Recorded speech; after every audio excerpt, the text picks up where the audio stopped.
IT for the National Democratic Congress. Thank you very much for your time. Good morning to you. Good morning. I hope you're well.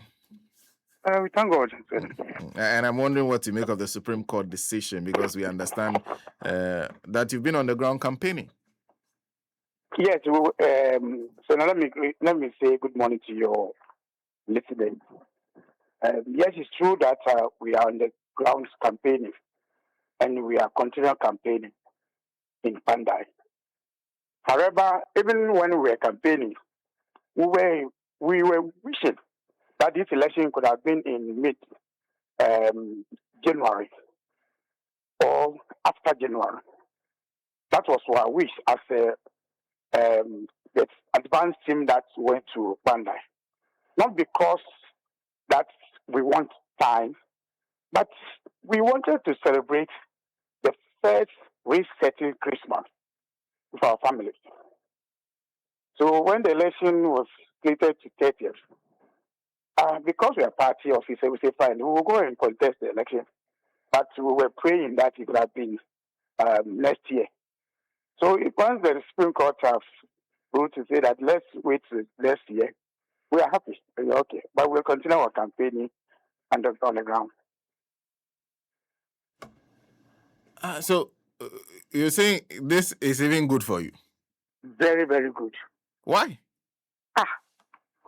This is my first victory Christmas. First victory Christmas. I can tell you, if we have gone for these elections on 30th, even human resource will be a challenge for us. Okay? Okay. Because families, officers will want to be with their families around this time. Because last year by this time, we are only observing what Nanaldo and Baumia and his people will do. Because we won the election, but we are yet to hand over power on the 7th. So everybody is watching what will happen. Everybody was thinking where he will be. So nobody had an opportunity to celebrate the Christmas last year.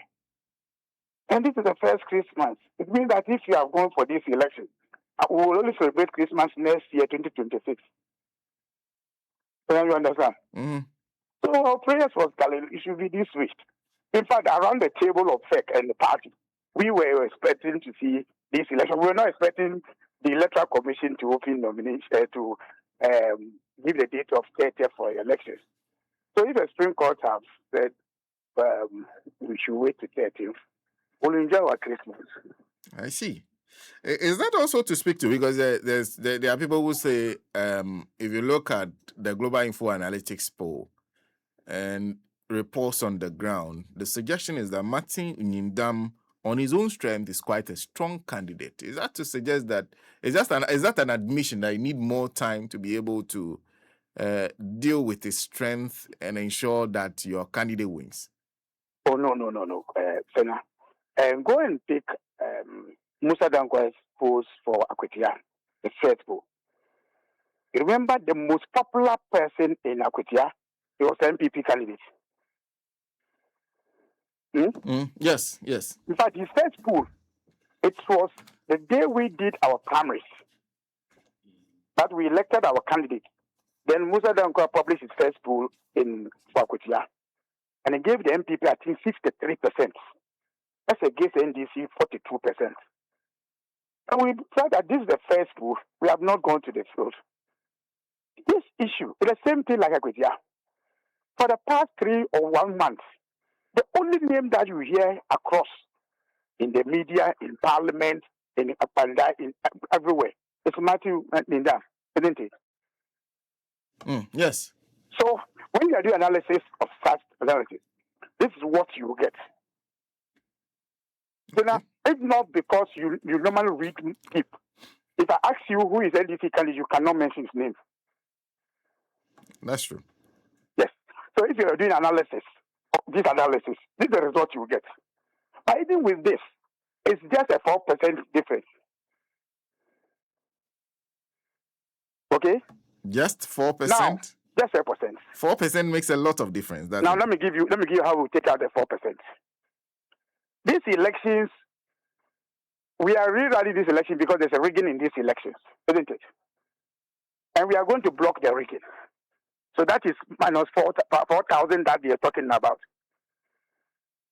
So where is MPP? Is MPP standing?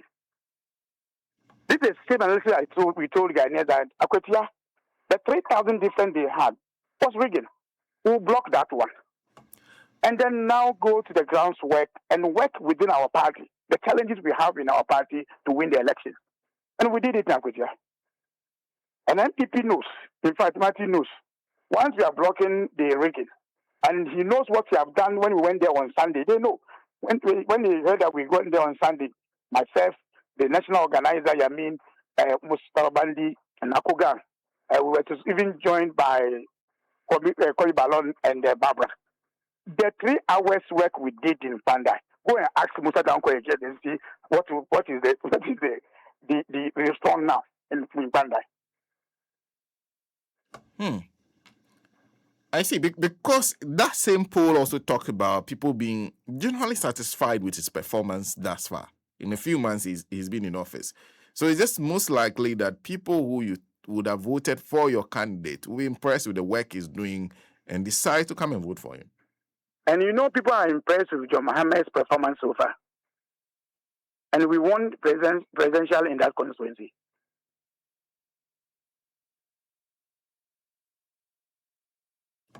So you're hoping that translates into vote for your parliamentary candidates? No, we are going in full force to win the seat. That's a lot of confidence. Let me say this. Bandai and Akwetia has a similar dynamic.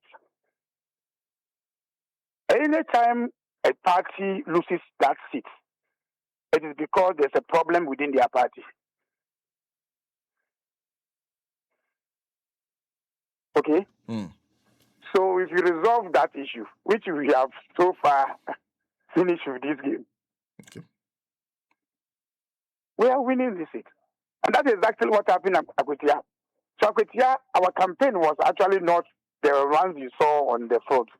The one you saw is just the fanfare of it. But the campaign was done on the ground. We dealt with our people. We engaged our people. And they went and delivered. So if you watch Akwetia, our branch executive, remember it was the same time we had the tragedy of our heroes, the 8 heroes.